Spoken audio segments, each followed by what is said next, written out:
Hello and welcome back to my library. I am the eclectic bard, storyteller, and stimulator of the imagination. Now today I'll be starting my new series called the Obscure Film Review. Now you may wonder what I mean when I say the word obscure. Well, these will be reviews on movies that are not well known or don't get enough love. And remember, if you like my content, if you want to see more content like this one, please like and subscribe. Get me to 500 subscribers by the end of the year, and I will put myself through suffering and pain by reading a female point of view romance novel. Get me to 1,000 and I'll suffer even more by reading the entirety of the Twilight series and watching the movies for a film novel comparison. Now,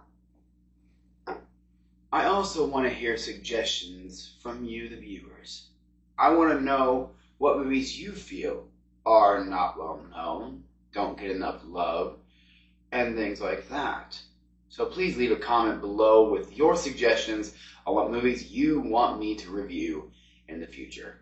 It doesn't matter if they're obscure or not, I'll take any suggestions, but to be part of this film series, review series, it has to be something that's not well known. Like today's film that I'm going to be doing, called Powder. Powder stars Sean Patrick Flanery, Mary Steenburgen, and Jeff Goldblum. Mary Steenburgen you may recognize if you've watched Back to the Future Part 3 playing Clara. Jeff Goldblum you should really recognize as playing Dr. Ian Malcolm in Jurassic Park. Now, what I will mainly do in these reviews, if you don't want spoilers, I will go through the premise and the stars, and that's all. But the rest of the review will be heavy with spoilers. So if you don't want spoilers, jump to the end and hear my final thoughts on the film. And you can go watch it for yourselves and then come back to see my actual review on the main story. As I said, the premise of this movie, of Powder, follows a young man born under severe circumstances.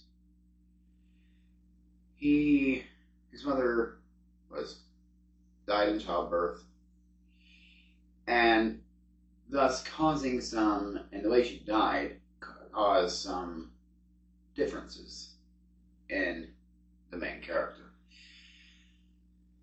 It's also a way of him finding his place in the world as he sees it. There's a lot of emotional points in this movie. And now would be the time to skip ahead to the end. And if you don't want to see spoilers, because from here on out, I will be going over the plot details and story details of the film.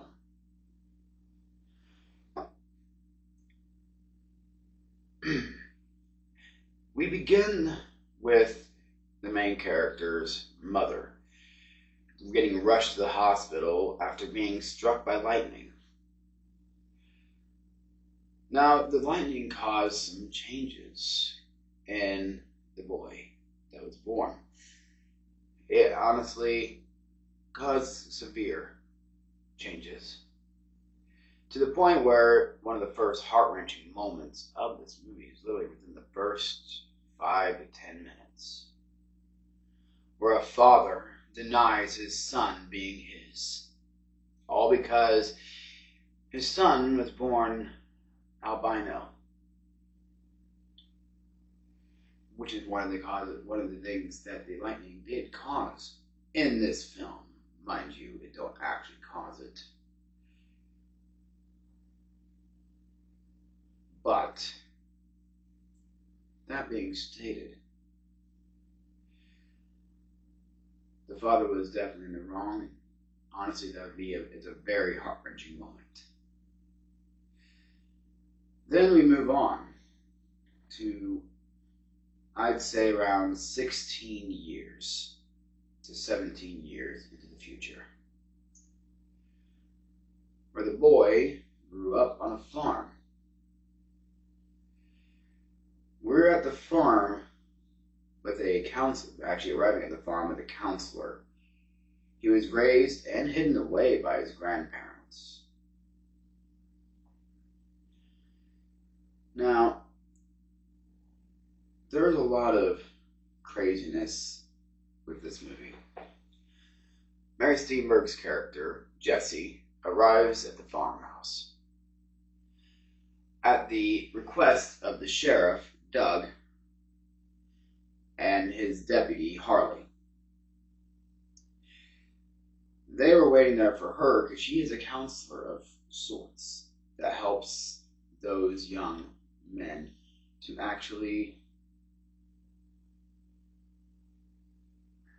get through life in a way.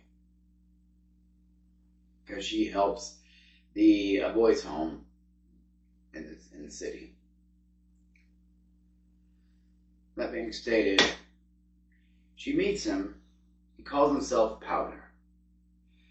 Though it not being his real name, that is what he was called.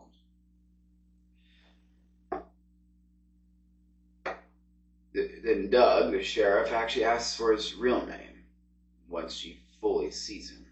Once Jesse fully meets the character for the first time. And his real name is Jeremy Reed.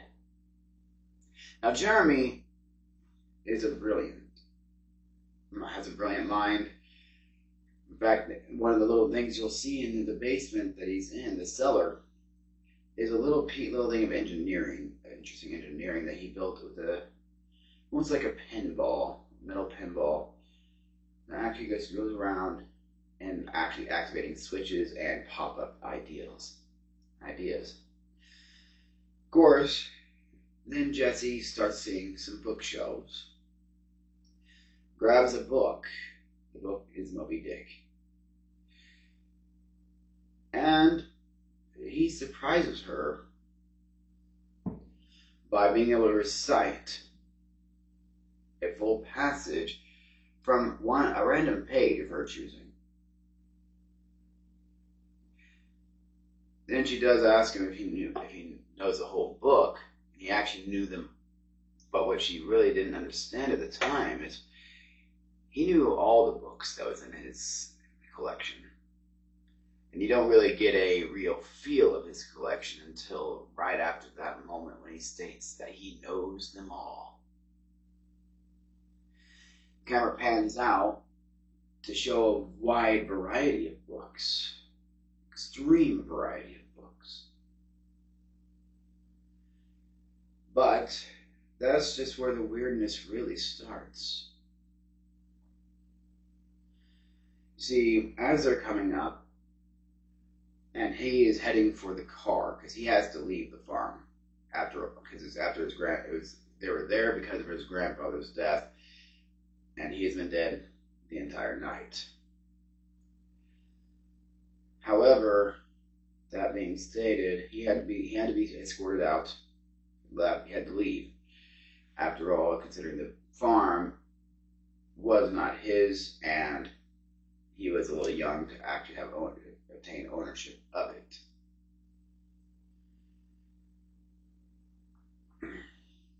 But, that being stated, it's whenever he goes outside that we start really seeing some more weirdness. See, he goes near the actual police vehicles that's around his house, and literally all the sirens start going off as if some kind of electrical interference is happening within the actual sirens themselves. And then after that, Doug and his deputy Harley take a look at the top of the farmhouse. And there they actually see about 12 to 20 different lightning rods for no apparent reason, with no knowledge of what happened. And this is also when Harley states that the grandfather had signs of fibrillation, even though he had been laying there dead all night. There's no real reason why. Even we as viewers will have to ask ourselves that. Why? Why did he have these fibrillation signs if he had been dead all night and the actual paramedics definitely didn't use fibrillation? Then we move on to Jesse transporting Jeremy to the boys' home. And he's fascinated with the actual car itself, with the actual electric windows. He is literally like a child, a young child, just seeing the world for the first time, fascinated with things. Then comes his first day at the boys' home, where he meets another boy by the name of John. John is the resident bully. Thinks he's all bad, and he's not. The first meal that he had at the boys' home, John comes over and, in a sense, tells him he needs to do certain things, have an initiation of sorts, by hanging a spoon off the end of his nose. Now, I'm pretty sure we've all done that. We've all done that when we were younger. Meaning the whole spoon thing. I mean, I guarantee at one point every single boy has actually done that. Hang a spoon on their nose. However, what Jeremy does instead is even more fascinating. He takes a spoon with just a few rubs of his thumb into the actual crevice of the spoon itself. He puts it in the middle of the table, lets go of it, and it stands straight up. But that's not where the interesting part really begins. The fact of the matter is, every piece of silverware in that cafeteria of the boys' home was attracted to that spoon. He literally turned that spoon into an electromagnet. Kind of terrifying when you look at it from the actual kid's point of view. But as a viewer, it's actually, you can see that it's pretty damn amazing.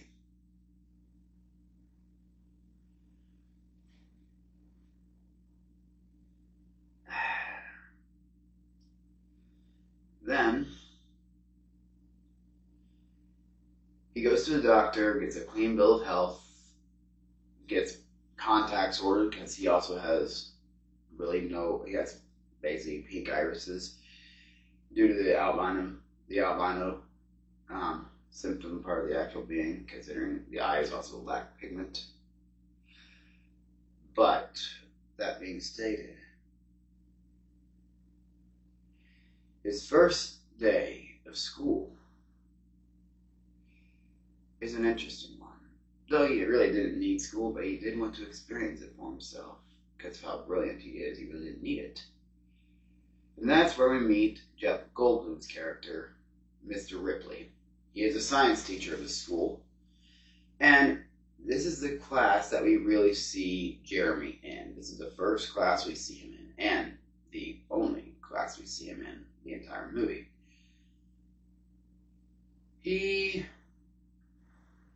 They're talking about energy in general. They're talking about electrical currents, electricity, things like that.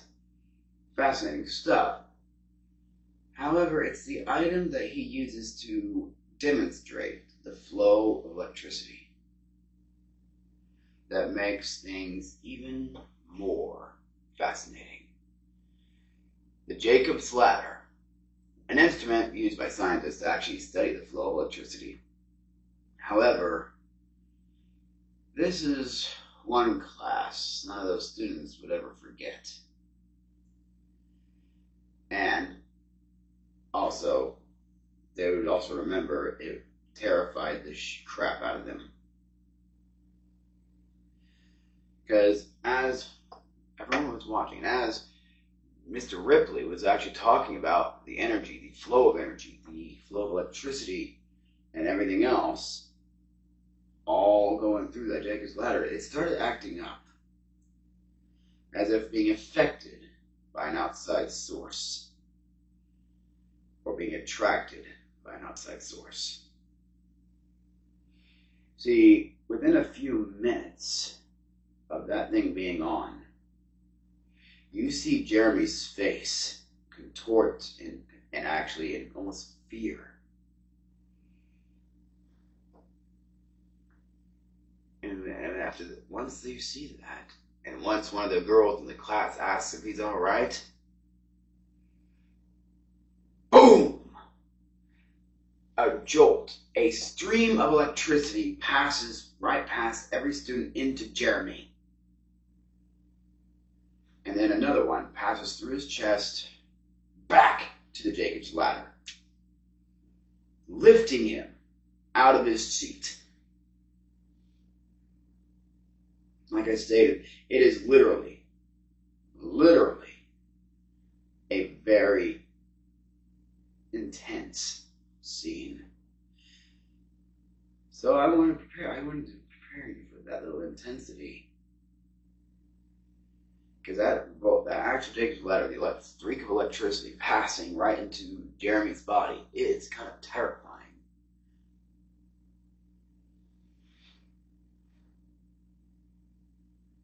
And then Mr. Ripley, in order to stop it, actually has to destroy the Jacob's ladder. Which I think also hurt him, but then again, once he went over to check on Jeremy, a flow of energy went into him. And we find out what that flow, considering his hairs started standing up on his arms, as if energy was passing into him as well, from Jeremy.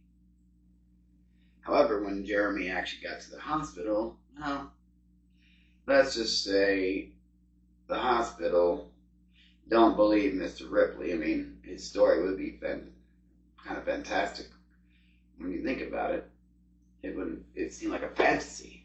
It seemed like fiction made up. But that being stated, within a few minutes, Jeremy's out of the hospital, running away, trying to get back to the farm. But Doug is there, and he actually finds him on his way to the interstate. Though before, the reason why he was heading to the interstate is so he can get back to the farm. But before he met back with Doug, he passed by the girl's house by the name of Lindsay. He passed her house. Dog was running loose, and as he was passing her house, they have a little conversation. She was actually surprised to see him even up and walking around. I mean, after what she saw in the classroom, who could blame her? But then he mentioned something a little bit strange to most people. He asked her if she ever listened to someone from the inside. And in a sense, this kind of indicates his almost telepathic abilities or empathic abilities that he has to actually read people. It is a fascinating little detail. Well, he meets up with Doug by a complete coincidence, by a complete accident. And because he wasn't really trying to meet him, he was just trying to get away from Central, the actual boys' home. He was just trying to get home. And, well, Doug convinced him to go back to the boys' home for now. And on the way, Jeremy says something quite interesting, saying that the worst day he can remember was in the hospital itself, because he didn't like hospitals. And the worst day he could remember was the day he was born. Mind you, Jeremy is brilliant, and no one would actually expect him to be able to remember that far back, especially not to the day he was born. But still, it seems he did. After all, in the beginning, we actually had seen evidence of extreme brain activity whenever his father was denying his even being his son.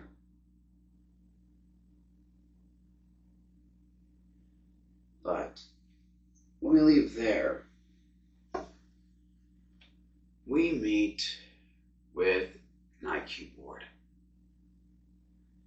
You see, he had an IQ test done, and they were there to discuss the results. And his test score was so dang high, they didn't even have a word to describe Jeremy.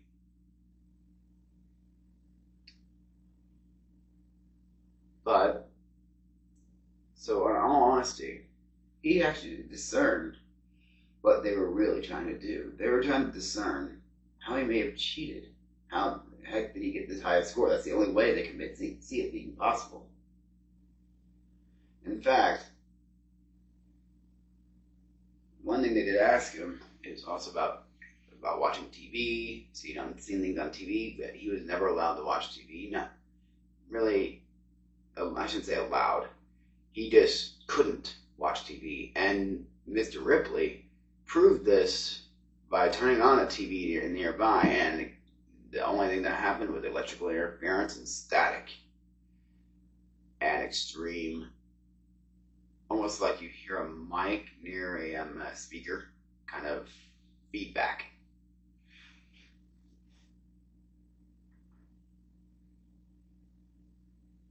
But and that's when he finds out that he could never really go home because the farm was under probate. Now, I don't pretend to understand. I'm not a filmmaker, nor am I actually a legal officer. So I really don't fully understand it. He does describe it, but the actual bank is the one that really owns the farm. So they couldn't really go back. However, after these incidents, he met with Jessie in her office.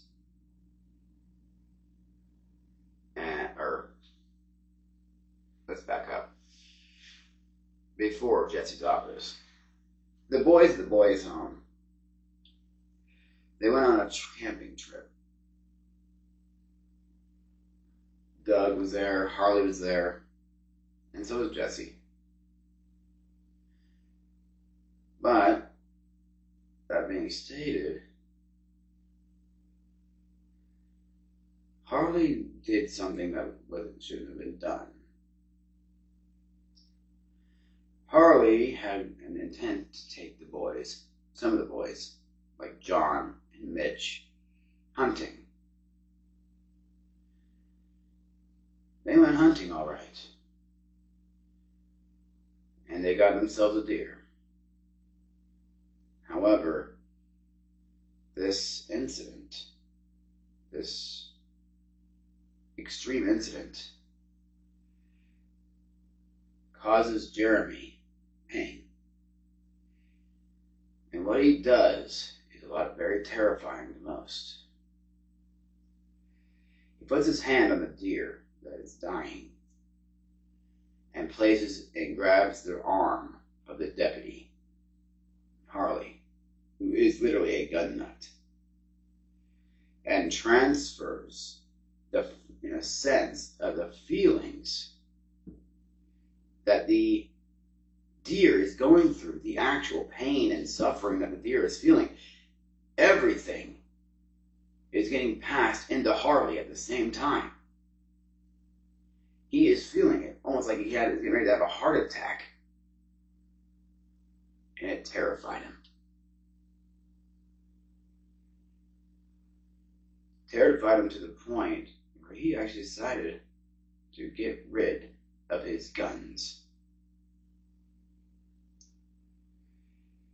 But after this little detail, is when we kind of see an true angry moment with Jeremy and Jessie in her office. He was discerning that, yes, she may be trying to help, but then again, the frustration he felt about not being able to go home to the farm won out. And honestly, he terrified her in that moment. So considering he was so angry, he caused the window in her door, office door, to shatter. Everything. He left. And like that. And then we see Doug. He's going out to meet Harley, and that's when we find out he's decided to give up all his guns.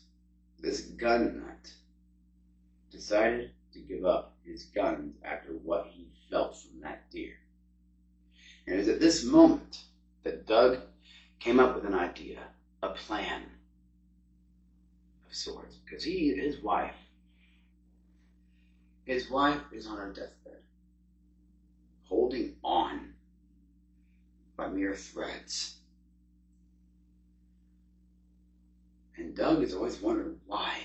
Why is she not letting go yet? He doesn't want her to let go. But why is she wanting to go through all this pain and suffering? So he decides to take Jeremy. And he actually is able to help her let go by being able to express her final emotions, her final desires.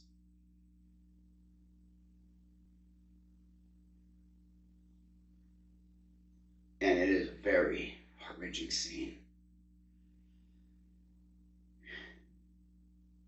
Her last thoughts, her last emotions, feeling of suffering, considering the pain that was felt because her and her son and the father and Doug had not made up. Talking about a lost wedding ring that was found, and that's what she really wanted, was to feel it on her finger.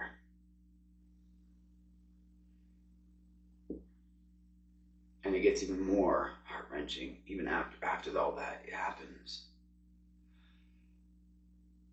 When Doug's son shows up at the house. And Doug's outside. Finally making up for his sin.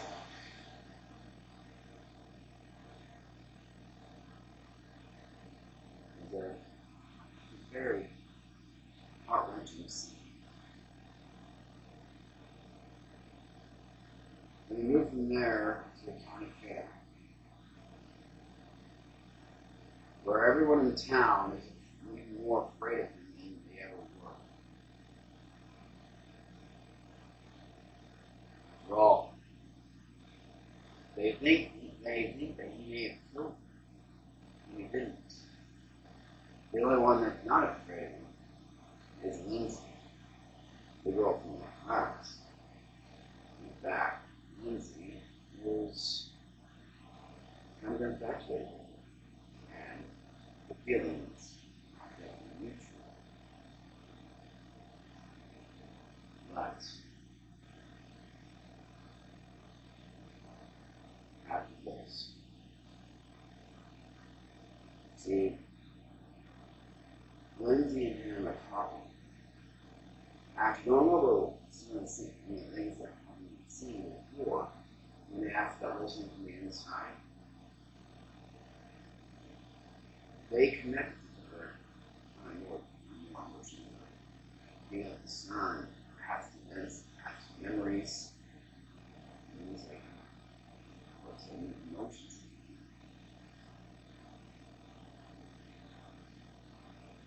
But and that ends with her actually kissing. Unfortunately, her father comes in and is completely triggered by her kissing. break.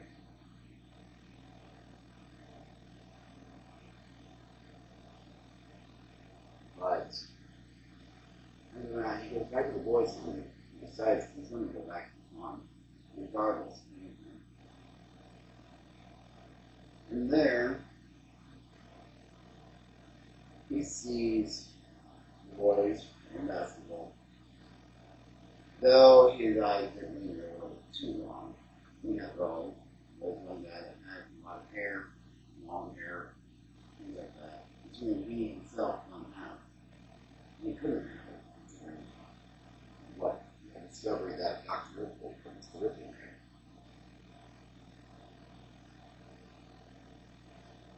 But, that being stated, the boys, John, more so than any of them, literally went off and literally assaulted. Dad was so emotionally charged that he literally caused an electromagnetic pulse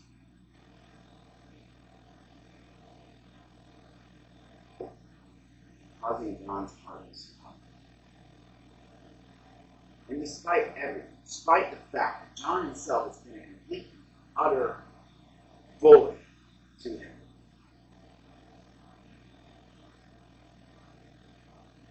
Jeremy decides to save him. And in this scene, this is where we find out how the grandfather had fibrillation sign in him. Because Jeremy, this boy who literally is generating electrical energy, did the fibrillation himself. He literally used that fibrillation and restarted John's heart. Mitch, the boy, then helps him get away. Goes back to the farm. Realizing everything's gone. Jesse and Mr. Ripley have arrived, keen on helping him. Keen on getting him away from there and into safety. However, Doug and Harley come in. Now, mind you, Doug is a bit more understanding of Jeremy, especially with what he did for his money.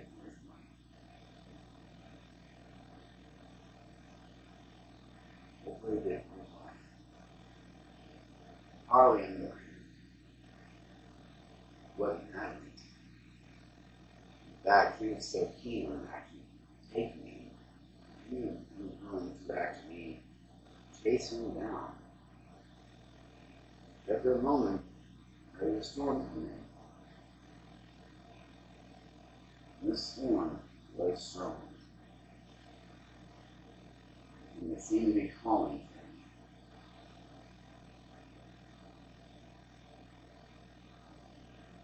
Calling him to run. He gives a look at Doug. And told him one last thing that he felt from his mind. He felt it, though, not away, but out. Out into everywhere. Energy. From everything. So, he says to him, the field where a storm is coming. Harley, that you got to leave his thing in mind, chasing after him, but I never was able to catch him. Because in a few minutes in running, a streak of lightning comes down and hits Jeremy, causing energy to pulsate through his entire being until it fully magnifies and Jeremy literally explodes in a wave of electromagnetic energy. No body left behind. And the last emotions he had of feeling free.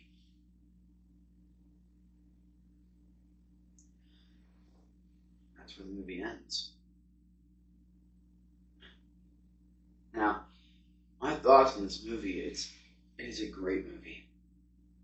It's honestly criminal to me. It feels like it should be criminal that it's not that well known, and more people need to watch it. See, I may not be reacting to these movies that I'm reviewing, but I respect those who do react to movies. In fact, I hope some of the reactors I myself watch will come across this and take into consideration these movies that I'm going to be reviewing. Because for the most part, the movies I'll be reviewing in this series are those movies that don't get enough love, that are so underrated and not well known. It's honestly unbelievable.